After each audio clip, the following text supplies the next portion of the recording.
Hello and welcome back to Koala Moon, children's bedtime stories and meditations designed to make bedtime a dream. Okay, let's begin our story.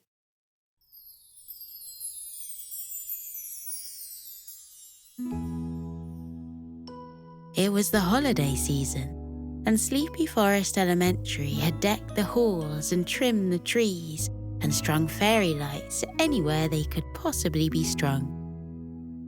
Festive songs filled the hallways, and any time the front door opened and another animal bundled in from the playground, frosty air chilled your cheeks, and snowflakes drifted in to melt on the carpet. Outside, it was cold and snowy, but inside, it was as toasty as can be, and there were bobble hats and woolly scarves hung on the pegs all along the corridor. Coco and his friends were sitting around a lunch table, having polished off plates of cheesy bake followed by jam roly-poly. They were now busy talking about all the things they loved about the holidays. Coco and Kira had spent 10 minutes gushing about the Christmas tree their family had put up together the night before, describing every last bauble, from the one of Santa on a skateboard to the snowman made of ping-pong balls. They even posed like the fairy they'd put at the top of the tree. Next, Camo the chameleon chattered about the sledging he would enjoy on Christmas morning, sliding down hills and starting snowball fights with his dad. Prickles giggled and wriggled his hedgehog nose. "As long as you save the snowballs for him," he said. "I don't want you throwing any at me on the walk home." Coco turned to Prickles and asked him what he and his family would be doing to celebrate Christmas. Prickles grinned. "We don't celebrate Christmas," he said. "We're Jewish. We'll be celebrating Hanukkah." Coco was taken by surprise. He never knew that. Before he could reply, there was a loud trill and the school bell sounded. Prickles, Camo and Kira hopped out of their seats and hurried to put their trays away, ready to go to class. The end of the day floated away, as those end-of-term, giggle-filled afternoons often do, and Coco soon found himself home again, unlacing his snow boots and taking off his puffy coat. "Grandpa," Coco said, throwing himself into a cozy armchair, "Prickles doesn't celebrate Christmas like Kira, Camo and me. He celebrates something called Hanukkah. The thing is, I don't know much about Hanukkah. I want to make sure Prickles feels included, but I don't know anything about it. How can I learn more?" Grandpa smiled. "Well, you could always just ask him, Coco. But since Prickles isn't here right now, I do know someone you could call. My friend Mimi and her grandson Kiddo celebrate Hanukkah. They even have a podcast where they share stories. Remember, like the one about the egg contest?" Coco nodded. He remembered that. Grandpa often played it in the car. Of course, Mimi was so wise. She and Kiddo probably knew all about Hanukkah. Grandpa dialed their number and handed the phone to Coco. Soon, happy, bubbly voices were cooing their hellos through the phone. "Hey, Coco." "Hey, Mimi. Hey, Kiddo. Boy, do I need your guys' help. My best friend Prickles is about to celebrate Hanukkah and I want to learn all about it so we can chat about his holiday and he doesn't have to listen to us waffling on about Christmas all day. Can you help me? Please?" "Of course we can, Coco." It would be our pleasure. Okay, I guess my first question is, this is embarrassing, but what is Hanukkah? What is Hanukkah? Hanukkah is so fun! We have latkes and all sorts of desserts and sing songs. Sometimes Isaac and Theo and Ari come over and we play dreidel. Oh, I have to teach you how to sing Ocho Kandalikas. Whoa there, kiddo. I think you're getting ahead of yourself. Let's start with the basics for Coco. Hanukkah is a Jewish holiday, the 8-day festival of lights. Okay, I see. But what exactly are people celebrating? Like Christmas, people celebrate Christmas for all kinds of reasons these days, right? But for Christians, it's the day Jesus was born. Why did Hanukkah start? Well, Hanukkah celebrates a great miracle that happened a long time ago. Way back then, after years of oppression, a small army of Jews called the Maccabees fought back and triumphed over the far larger conquering military. When they eventually reclaimed their holy temple, there was only enough oil to keep the special lamp, or menorah, lit for one day. Miraculously, that small bit of oil burned for 8 whole days, long enough to procure more oil. Wow, that's such a cool story. That's like a miracle, right? So, what do Jewish people like Prickles do to celebrate Hanukkah? I'd like to maybe do something with him, if I could, to celebrate. Could I? The major tradition of Hanukkah is lighting candles on a special lamp or holder called a menorah. This is why Hanukkah is known as the Festival of Lights. The original menorah in the Hanukkah story had 7 branches, but the menorah we light on Hanukkah has 9 branches, one for each of the 8 nights of Hanukkah, and an additional one for the shamash, the helper candle used to light all of the other candles. And also, we spin the dreidel. That's a special spinning top. And eat foods fried in oil, like latkes and jelly donuts, to remind us of, well, oil. Oh, that makes my mouth water. Maybe I can make Prickles some jelly donuts. Yum. What other foods do you eat? What did you say? Latkes? Jewish families all over the world traditionally eat foods fried in oil as part of their Hanukkah celebrations. Latkes, potato pancakes, and jelly donuts, or sufganiyot, are pretty well known, but tostones, fried plantains, svench, Moroccan fritters, gulab jamun from India, and more are also eaten. That sounds delicious. I hope Prickles' mum makes that too, and that I can go round for tea. Kiddo, what's your favourite thing to do at Hanukkah? I love playing dreidel and also singing songs with my family. That's really cool. Kira and I always play board games at Christmas. That's kind of similar. And when is Hanukkah exactly? Is it the same time as Christmas? When we have time someday, Coco, we'll have a whole chat about the special calendar that Jewish people follow. This year, 2024, something very special is happening. The first night of Hanukkah is on Christmas. Oh, so we'll be celebrating at the same time. That's brilliant. And one last thing. Even though Prickles doesn't celebrate Christmas like me, can I still give him a present? I picked out a special scarf just for him that's fine enough to not get caught on his spikes. I was really looking forward to giving it to him. Of course you can, Coco. Sharing customs is a good thing. Gifts aren't a traditional part of Hanukkah, but are a newer custom that some families have adopted. Some families still don't give gifts, but focus instead on tzedakah. That's kind of like charity, helping and giving to those in need. As for us, we do give gifts in our house, but we follow this rule. You get something you want, something you need, something to wear, and something to read on different nights.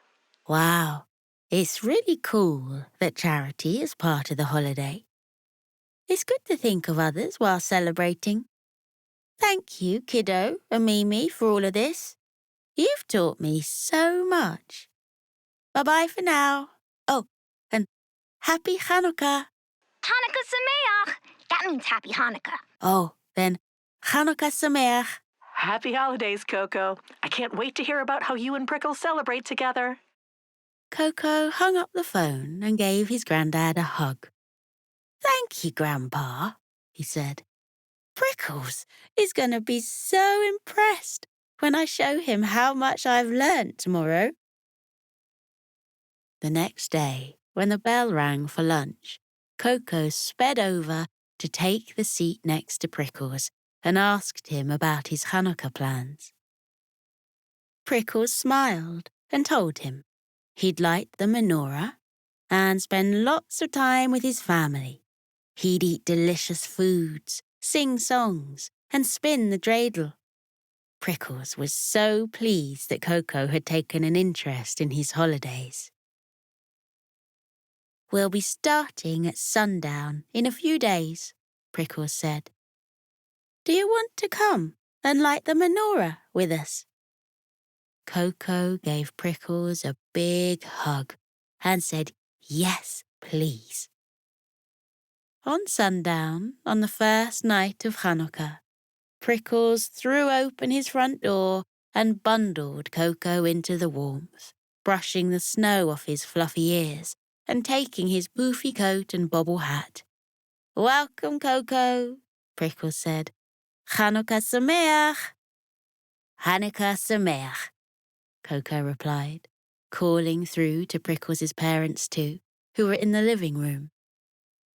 "Come on in, Coco," Prickles' mum called. "You're just in time. It's time to light the menorah." Coco hurriedly untied his snow boots, wiggling his toes in his woolly socks as they adjusted to the warm cottage. The little koala and the hedgehog padded through to the lounge and huddled in around the windowsill. Prickles' mum took the shamash candle and lit it. When the little flame was burning, wibbling and wobbling on the candle, Prickles' dad gave some blessings in Hebrew. Coco thought it sounded beautiful and listened carefully whilst watching the little flickering flame. With the blessings said, Prickles' mum lowered the shamash to the first candle on the menorah, and they all watched as the first candle was lit. Prickles' smile lit up his face, even brighter than the flickering candle did. Coco took his friend's paw and gave it a happy squeeze. With the candle lit, Prickles' mum and dad retrieved some small gifts they'd hidden behind the curtains. They handed Prickles and Coco a book each and a little bag of chocolate coins. Prickles' book was about trains, which he'd been intrigued by since his trip on the Hedgerow Express. Coco's was a book of fairy tales. Coco felt so happy that he'd been included and wrapped his arms around Prickles' mum as he thanked her, careful not to get spiked by her spines. Next, Coco and the hedgehogs sat down on the squishy sofas, and Prickles told Coco that they were going to teach him a Hanukkah song. Ocho Candelitas. Coco grinned, remembering that was his friend Kiddo's favourite. The song isn't in English. It's in a language called Ladino, which is kind of like a Spanish-Hebrew hybrid. Although it wasn't a language Coco knew, Prickles taught him the song sound by sound, and soon he was singing along with everyone else. It was a lively and fun song, and Prickles and Coco danced around the sitting room holding paws. Next, they sang Hanukkah or Hanukkah, which Coco had heard before. He sang along, singing about lighting the menorah, spinning dreidels, and eating crispy latkes. All that singing about latkes made his belly rumble. Prickles' dad grinned at Coco. "Sounds like someone's ready to eat," he said. Coco grinned bashfully, patting his tummy. "I've been looking forward to the food," he said. "I've never tried a latke before. Prickles put his paws on Coco's shoulders and steered him through to the dining room, where the table was piled high with all kinds of delicious foods. Coco licked his lips and tied a napkin around his neck, which he only did when he was planning on eating a lot. Prickles' dad asked Prickles to say a short blessing before dinner, which he did proudly, and then it was time to tuck in. Everything was delicious. The latkes were crispy and golden, and Coco finished his first one before he could even pause to say how tasty it was. Next, Coco spooned some tostones on his plate, and when Prickles asked if he knew what they were, he said, "Fried plantains, right?" thanking Mimi and Kiddo in his head. Plantains are like bananas, but bigger, and when fried like this, they were absolutely delicious. Kind of like potatoes in texture, but with more flavor, and a golden caramelized crust. They were one of the best things Coco had tasted. Coco asked Prickles' mum whether he could take some home for his sister Kira, and she nodded her head and promised she'd make him a doggy bag, so he'd have extra of everything. Coco's favorite was the soufganiot, the fluffy, round fried donuts filled with sweet jam. He ate 3 of those. After dinner, the koala and the hedgehog family sat around the table for a game, spinning the dreidel. Each player began with 10 tokens. Prickles explained that you could use anything as tokens, really, but that they used pennies, mostly because they liked how they sounded when they jingled in the pot. Each player put a token into the pot any time it was empty. Then, whoever's turn it was to spin the dreidel would try and win them all. Each person took a turn to spin the dreidel. It was a 4-sided spinner, and each side had a different Hebrew letter on it. Depending on which letter the dreidel landed on, the player would win nothing. Half of the tokens, all of the tokens. Or, if they were unlucky, they'd have to put an extra token in the pot from their collection. Any time someone ran out of tokens, they were out of the game. Coco started strong, winning a whole pot of tokens, and Prickles kept winning half. Prickles' dad, on the other hand, didn't win anything, and he went out first. Every spin had the players on the edge of their seats, and Coco couldn't help squealing excitedly when he saw the result of each turn. Coco was out second, after a couple of unlucky rolls, and then it was down to the last 2, Prickles and his mum. The game went on for a while longer, and it would look like Prickles was about to win until his mum had a winning streak, and vice versa. Coco and Prickles' dad were watching intently and cheering the players on. Eventually, Prickles' mum lost her last token to the pot, and it was official. Prickles was the winner. Prickles jumped up in joy, and Coco lifted him in the air and cheered for him. When the buzz of the game wore off, Coco began to actually feel quite sleepy. His head began to bob and drift towards Prickles' shoulder. Although, when Prickles' parents asked if he was tired, he would say in a soft, sleepy voice, "No, not one bit." Not long later, there was a knock on the door, and Coco felt himself lifted into the warm arms of his grandpa, who carried him out into the cool air, whispering, "Chanukah Someach," to the hedgehogs as he left. Coco whispered, Hanukkah Sameach, too, as loud as he could, and heard Prickles yawn, Good night, Coco.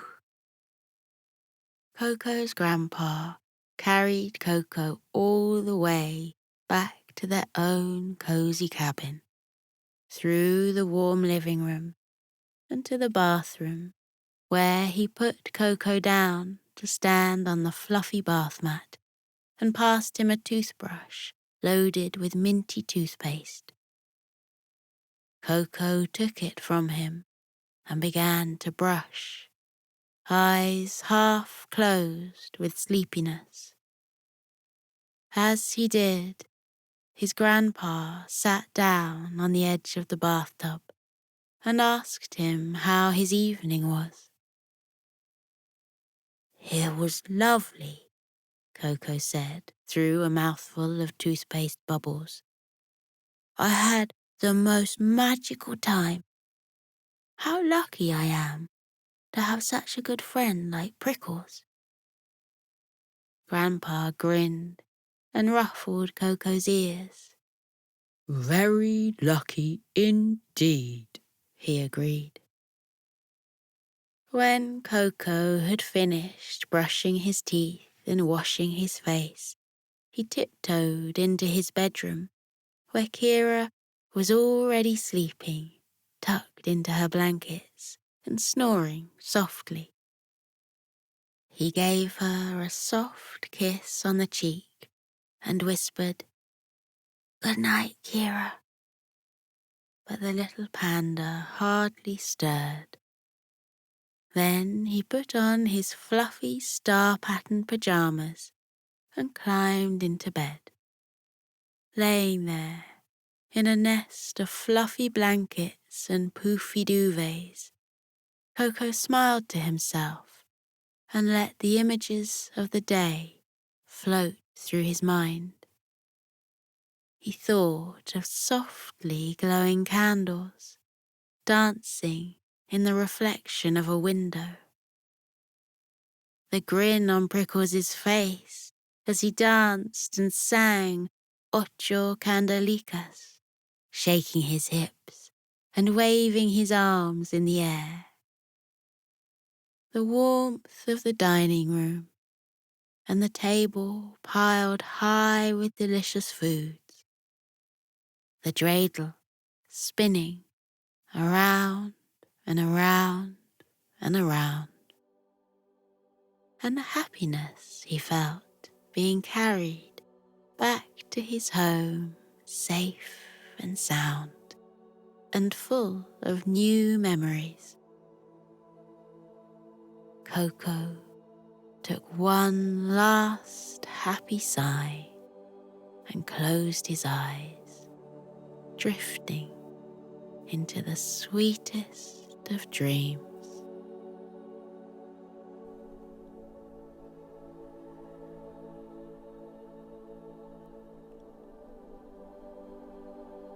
Now we're floating into a deep and peaceful sleep. Feel how your muscles are relaxing. Your arms are heavy and your legs are too, as they loosen and release any tension remaining from the day. Feel how you let your body fall into the cozy warmth of your bed. Close your eyes. Let your eyelids be heavy. Breathe deeply. Breathe in and out. Breathe in and out as you continue to breathe deeply, and as you keep feeling how your body becomes soft and heavy with sleep. Let your mind drift away. That is the wonderful secret about sleep. While your body rests, lying heavily in your bed, your mind is set free, like a bird taking flight from a branch and flying up and up and up into the air. Feel how your mind loosens now, like a balloon that has been untied from a fence, and floats up and up and up like a bird. Up and up and up it floats towards the sky until it reaches up into the clouds. Imagine that you have risen up high above the world and your head has poked up through the clouds. Then spread out all around you in the silvery moonlight, white fluffy clouds that look like cotton wool or marshmallows. They look so soft and squishy you can lie back on them and roll around in them. Try it now. Lie back in the soft cradle of the clouds. Feel how they swirl and wrap around your body, holding you gently in the world of sleep. Clouds come in all shapes and sizes. Some are big and fluffy, some are slender wisps. Some look like puffy mushrooms, and others look like paintbrush strokes that have been left on the dark sky.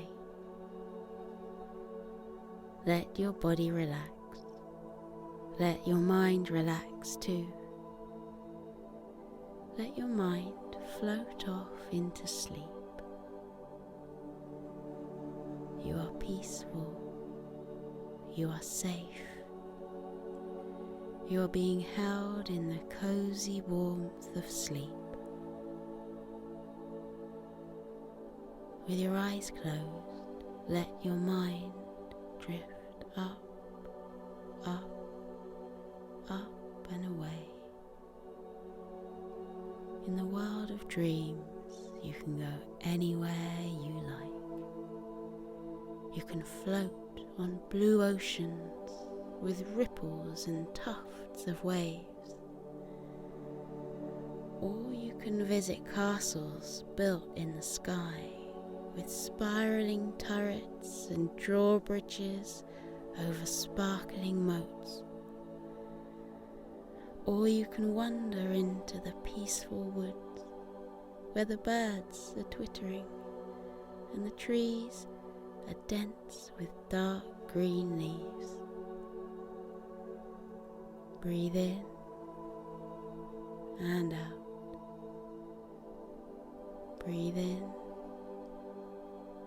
and out again as you fall more deeply into your cozy sleep.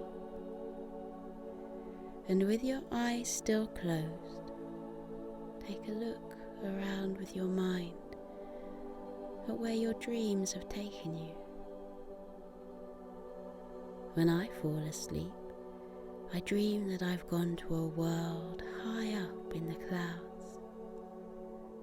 Sometimes the clouds are dappled silver from the moonlight. Sometimes they're soft pink and gold, reflecting the light of the twinkling stars. What form do your dreams take? Where does your mind go when you fall asleep? Maybe in your dreams there are flocks of white fluffy sheep huddling together on the green fields. Look at the mother ewe yawn widely before she tucks her little lambs beneath her woolly fleece. Or maybe you dream of a friendly dragon, curled up with his tail wrapped around him, a little trail of clouds puffing out of his nostrils. Look, the cloud dragon is smiling at us and waving. What a friendly dragon he is. Or maybe you dream of cute puppies lying on their backs, their tongues lolling out of their mouths, their eyes closing because they've had such a long day. They look tired, and there's their papa dog, fluffy and white, padding softly over to wish the puppies good night. Up here on the sea of clouds, you can be free. Feel how light you are, weightless, floating, drifting through sleep. Feel everything heavy from the day lift off you and drift away, taken away by currents until they disappear over the bank of clouds. Any worries you have been having, watch them float away. Anything that has been weighing on your mind during the daytime, now you can let them go and watch them drift away. Your worries are not you. You are not your worries. You can let them go. Watch them float away. Now you are light as air. You are as gentle as starlight. You are as soft as the clouds. Up in the sleepy sky, everything is weightless and peaceful. The clouds stretch out like a sea of tranquility. Close your eyes and feel the clouds wrap around you. Feel them bearing your body gently into the land of sleep. Feel your eyes close. Feel them rest heavily as your body relaxes into sleep. Feel your mind lighten. Feel it loosen and drift away, light as a feather, soft as the clouds. Breathe in and out. Breathe in and out. The world of clouds is waiting for you. Let yourself fall into the clouds' soft, warm hug. They are here to protect you. They are here to cushion you. They are here to hold you as you enjoy your deep and peaceful sleep. Sleep well, little one. Sleep well in the land of clouds. Feel how light you are. Feel how weightless, floating, drifting through sleep, light as air, gentle as starlight, soft as clouds. Good night, little one. Sleep tight.